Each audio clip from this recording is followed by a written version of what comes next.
할렐루야, 주를 찬양합니다. 주의 이름을 찬양합니다. 그의 거룩한 이름을 찬양합니다. 그는 선하시며 인자하시며 노하기를 더디하시는 주를 찬양합니다. 오래 참고 기다리시는 주를 찬양합니다. 약속한 것을 지키시는 신실하신 주님을 찬양합니다. 오 주님, 주님의 약속을 의지하여 거룩하신 주님께 나아갈 수 있음을 감사합니다. 주님의 은혜를 얻게 하옵소서. 주여 이 새벽에 저희 예배 가운데 임하소서. 오 주님, 목마른 사슴이 시냇물을 찾기에 갈급한 같이 저희가 주님의 의를 갈망하나이다. 저희의 의가 되신 주여, 십자가에 흘리신 피로써 죄인된 저희를 의인 여기시는 주를 찬양합니다. 주님, 그 십자가의 공로만을 의지하여 저희가 거룩하신 주께 나아갈 수 있음을 감사합니다. 예수님의 이름을 의지합니다. 주님, 이곳에 임하시옵소서. 주의 영이여 선물로 저희에게 임하소서.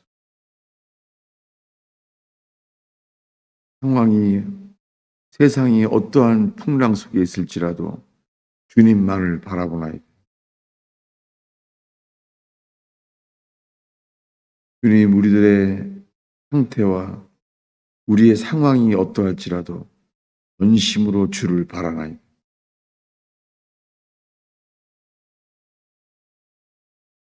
예수님의 이름으로 기도하였습니다.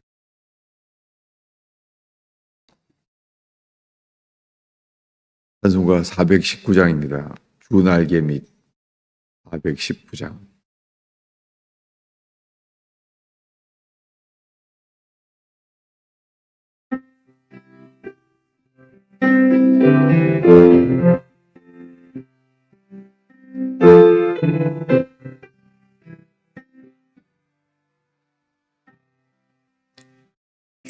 날개 밑 내가 편안히 쉬네. 밤 깊고 비바람 불어쳐도 아버지께서 날 지켜주시니 거기서 평안히 쉬리로다. 주 날개 밑 평안하다. 그 사랑 그늘 자니 주 날개 밑에 쉬는 영원히 거기서 살리. 주 날개 밑 나의 피난처 되니 거기서 쉬기를 원하니 세상이 나를 위롭지 못하나 거기서 평화를 날개 밑 평안하다. 그 사랑 그늘 자니 날개 밑 내 쉬는 거기서 영원히 살리. 주 날개 밑 참된 기쁨이 있네. 짧은 세상길 가는 나 거기 수고 돌보심을 받고 영원한 안식 얻으리라. 주 날개 밑 평안하다. 그 사랑 그늘 자니 주 날개 밑 내 쉬는 영원히 거기서 살. 3절 다시 합니다. 주 날개미 참된 기쁨이 있네. 고달픈 세상 길 가는 거기 숨어 돌보심을 받고 영원한 안식을 얻으리. 주 날개 밑 평안하다. 그 사랑 그늘 자니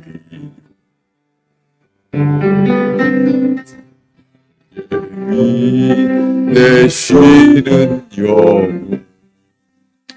영원히 거기서 살리.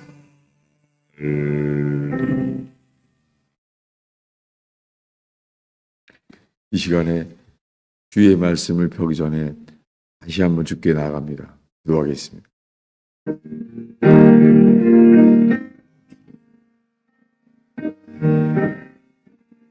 오 주님, 할렐루야.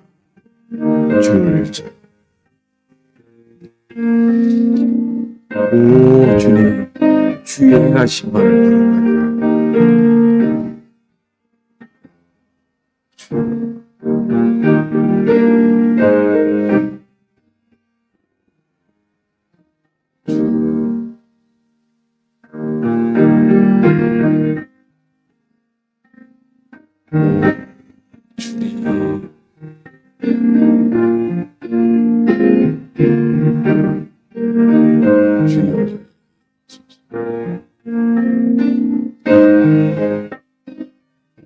주님,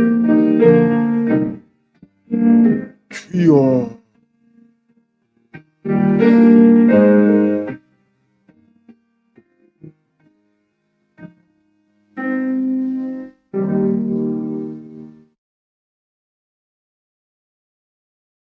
오 주님, 저희가 이 새벽에 드리는 예배를 복 주시옵소서.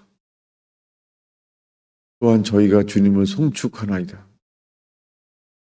오 주님, 이 새벽의 예배 가운데 주여 복을 명하시사 은혜로 임하소서. 오 주님, 저희 가운데 역사하시옵소서. 오 주님, 주의 말씀을 편하이다. 살아계신 주님이여, 저에게 임하소서. 새벽 이슬처럼 저희를 새롭게 하소서. 하늘 양식으로 힘있게 하소서.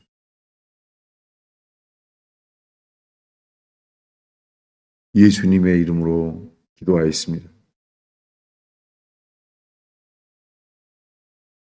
하나님의 말씀은 마태복음 6장입니다.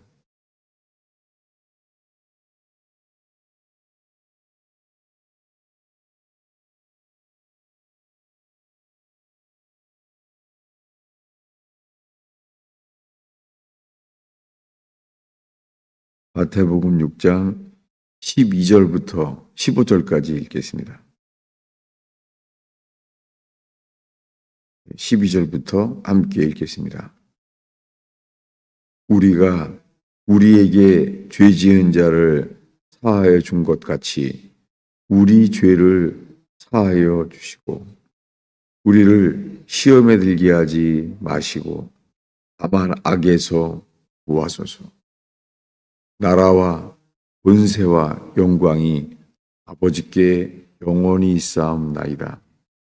너희가 사람의 잘못을 용서하면 너희 하늘 아버지께서도 너희 잘못을 용서하시려니와 너희가 사람의 잘못을 용서하지 아니하면 너희 아버지께서도 너희 잘못을 용서하지 아니하시리라. 우리가 지금 줄기도문의 용서에 대한 부분을 읽고 있습니다. 일용할 양식을 주시고 바로 나오는 것이 우리가 우리에게 죄 지은 자를 사하여 준 것 같이 우리의 죄를 사하여 주시고, 이렇게 기도하라고 지금 말씀해요. 우리에게 죄 지은 자를 사하여 준 것 같이 우리가 우리에게 죄 지은 자를 사하여 준 것 같이 우리 죄를 사하여 주소서. 그런 다음에 우리를 시험에 들게 하지 마소서. 다만 악에서 구하소서. 나라와 권세와 영광이 당신의 나라와 당신의 권세와 당신의 영광이 아버지께 영원히 있사옵나이다. 아멘. 이렇게 기도한 다음에요, 이 주기도문 중에서 다시 반복한 것은 용서에 대한 거예요. 14, 15절에 주기도문을 끝낸 다음에 너희가 사람의 잘못을 용서하면 너희 하늘 아버지께서도 너희 잘못을 용서하시려니와 너희가 사람의 잘못을 용서하지 아니하면 너희 아버지께서도 너희 잘못을 용서하지 아니하시리라. 지금 이 주기도문에 주님이 우리에게 용서하라는 말씀에 대해서 보고 있습니다. 근데 12절에요. 조그만 글자로 2번이라고 쓰여 있어요. 12절에 우리에게 죄 지은 자를 사하여 준 것 같이 우리의 죄를 사하여 주시고, 여기에 지금 이 마태복음 6장 12절에요. 작은 글자로 2번이라고 쓰여 있습니다. 왜냐하면은 이것은 헬라어로 죄 지은 자를 사하여 준 것 같이가 아니라 빚진 자를 탕감하여 준 것 같이예요. 다시 한번 읽겠습니다. 12절에 우리에게 빚진 자를 탕감하여 준 것 같이 우리의 빚을 탕감하여 주시고, 이렇게 되어 있어요. 이것을 고친 거예요. 예수님이 주기도문에 하신 것은 이렇게 되어 있어요. 우리에게 빚진 자를 탕감하여 준 것 같이 우리 빚을 탕감하여 주소서. 이렇게 되어 있어요. 이것을 예수님이 이렇게 말한 적이 있습니다. 어디냐면은 마태복음 18장입니다.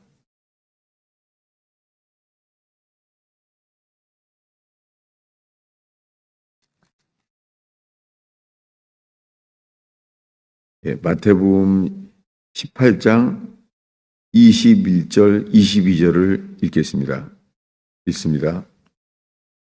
그때에 베드로가 나와 이르되 주여, 형제가 내게 죄를 범하면 몇 번이나 용서하여 주리이까?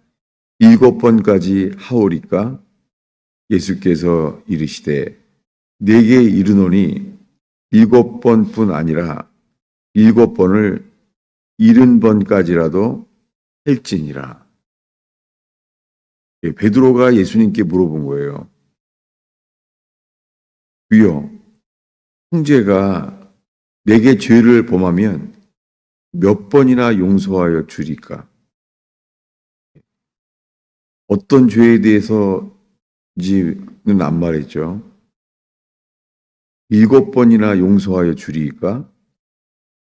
7번까지 하오리까? 라고 물었습니다. 예수님이 베드로에게 이르기를 7번뿐 아니라 7번을 70번까지라도 할지니라. 주기도문에 우리에게 빚진 자를 탕감하여 준 것 같이 우리의 죄를 우리의 빚을 탕감하여 주옵소서 라고 한 기도에 대해서 지금 베드로가 물어봤죠. 여기에 예수님이 이렇게 말해요.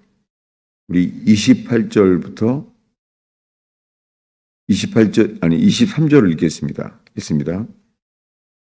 그러므로 천국은 그 종들과 결산하려 하던 어떤 임금과 같으니 결산할 때에 1만 달란트 빚진 자 하나를 데려오매 갚을 것이 없는지라 주인이 명하여 그 몸과 아내와 자식들과 모든 소유를 팔아 갚게 하라.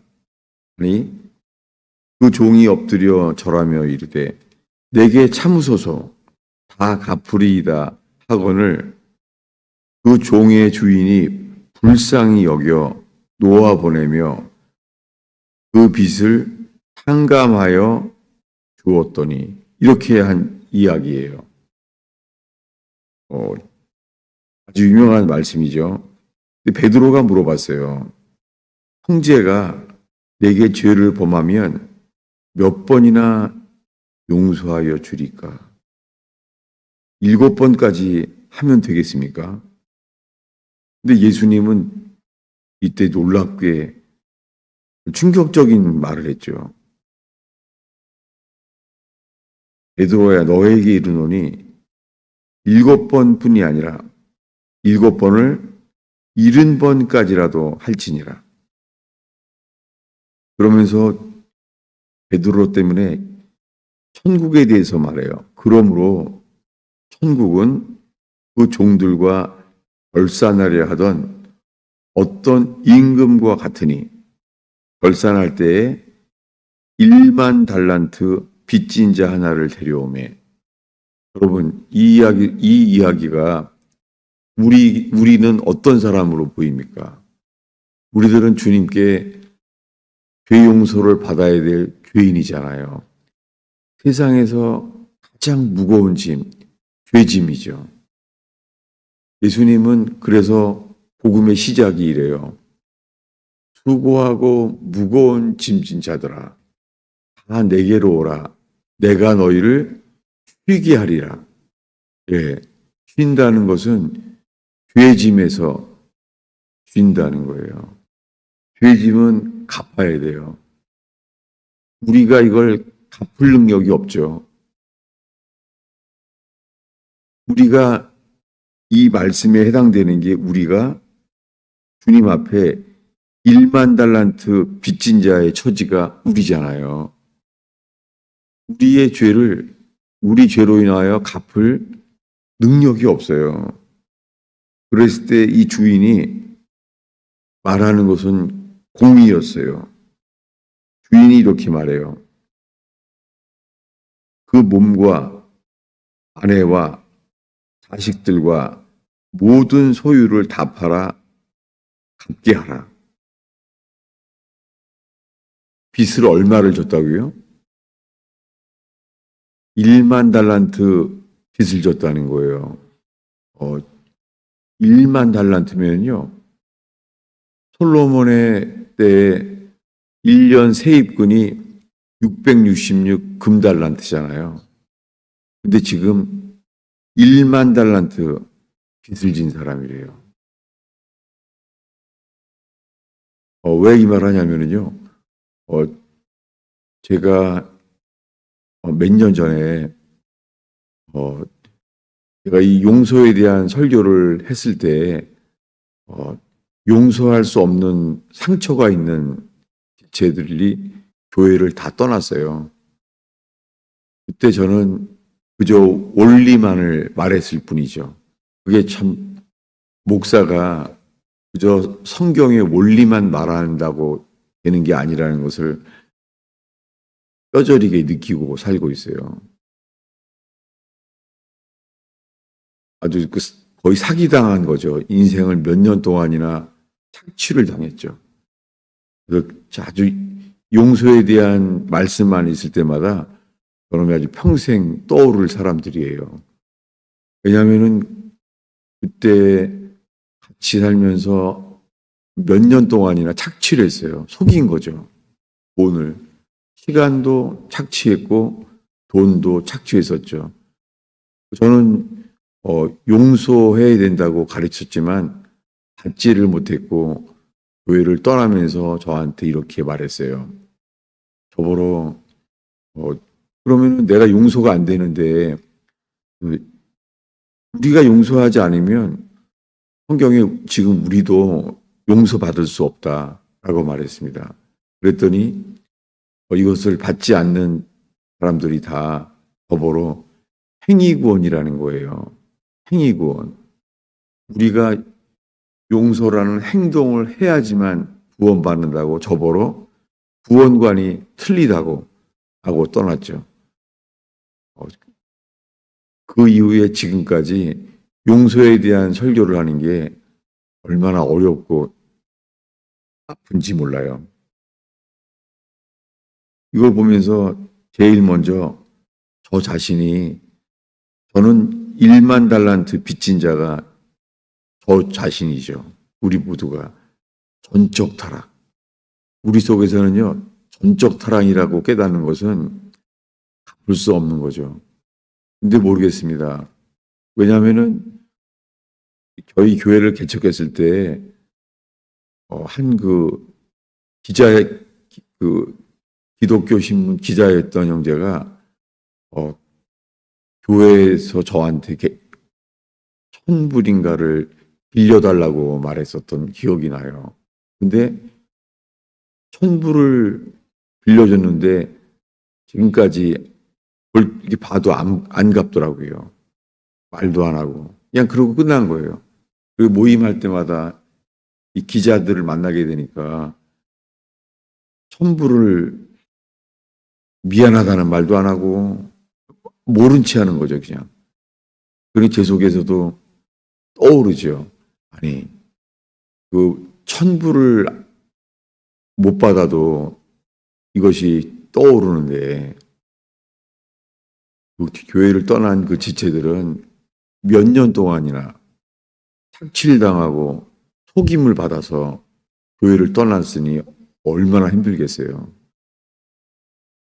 저는 겨우 1,000불을 띄어먹은 사람한테도 이게 기억이 나는데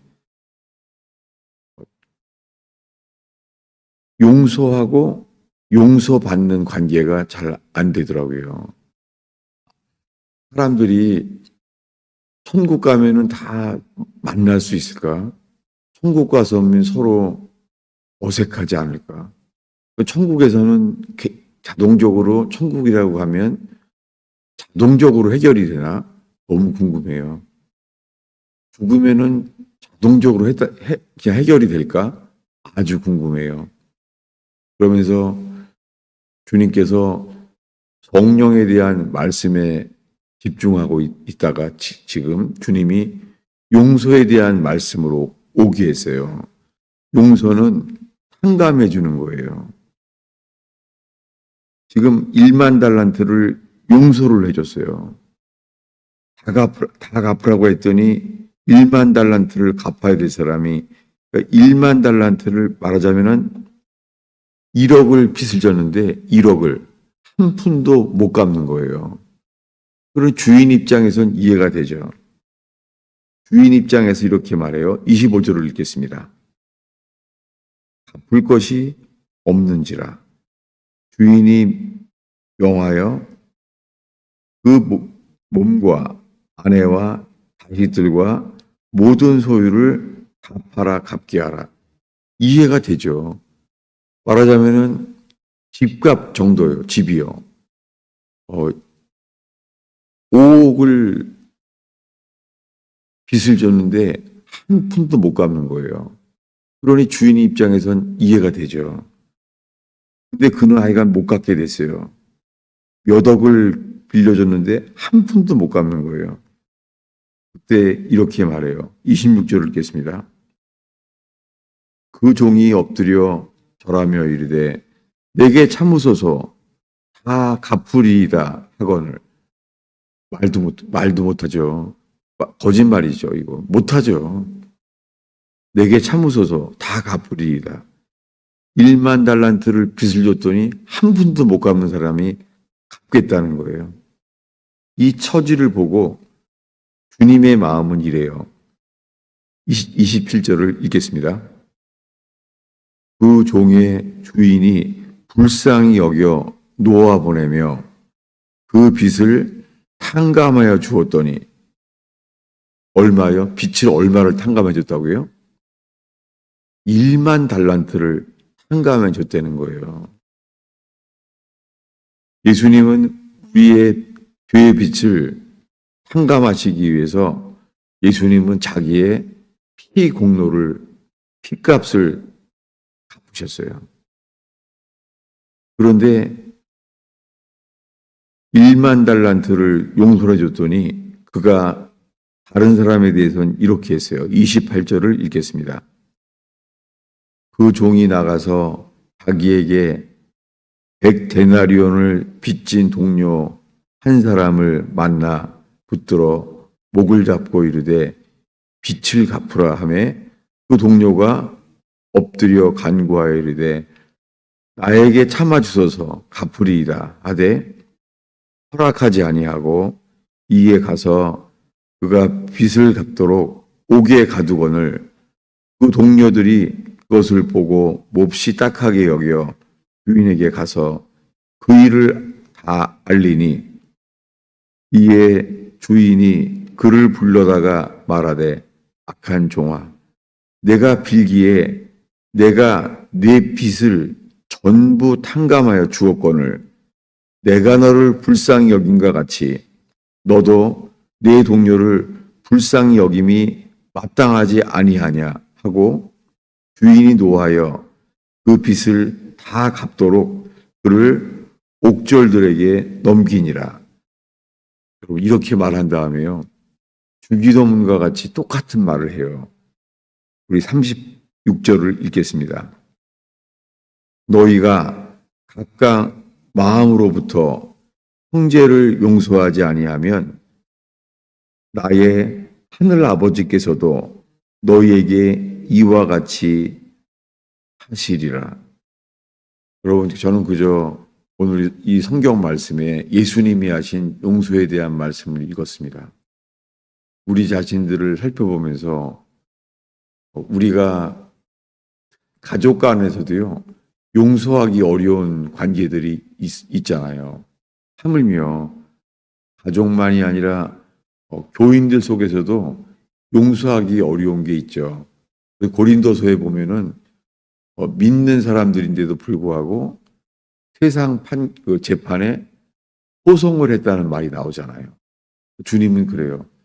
차라리 속는 게 낫지 아니하냐라고 권면하죠. 여러분, 우리가 살면서 용서하고 용서받아야 될 사람들이 얼마나 많이 쌓여있는지 몰라요. 우리가 용서를 받아야 되고 용서를 해야 하는 것, 이 용서와 붙어있는 게 회개입니다. 회개하는 사람들은 주님이 용서하고 용서를 받게 하십니다. 주님은 약속했어요. 우리가 하나님을 기쁘시게 하면 원수와도 화목하게 하시느니라. 지금 용서에 대한 메시지 앞에 연결되는 게 화목이에요. 용서하면 회복되고 화목하게 해주십니다. 그런데 육신의 열매는요, 당 짓는 것, 그리고 원수 갚는 것, 원수 맺은 것, 억울함을 풀지 아니하는 것, 이 모든 것이 성경에 육신의 열매라고 말합니다. 여러분, 우리 속에 용서하고 용서받음으로 말미암아 주님의 길이, 오실 길이 예비되는 교회 되기를 축원합니다. 기도하겠습니다. 주님, 우리의 마음속에 예수님이 우리를 용서하신 것처럼 우리가 용서하고 용서받는 길, 주님 오시는 길이 예비되기를 기도합니다. 성령께서 역사하실 수 있는 회개의 길이 준비되게 하옵소서. 성령이여 저희 속에 역사하시옵소서. 성령님이여 저희 속에 급하고 강한 바람처럼 이른 비처럼 한비처럼 저희에게 임하소서. 저희가 기도할 때 성령이여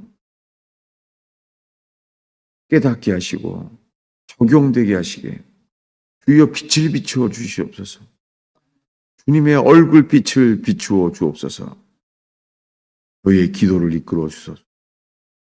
예수님의 이름으로 축원하옵나이다.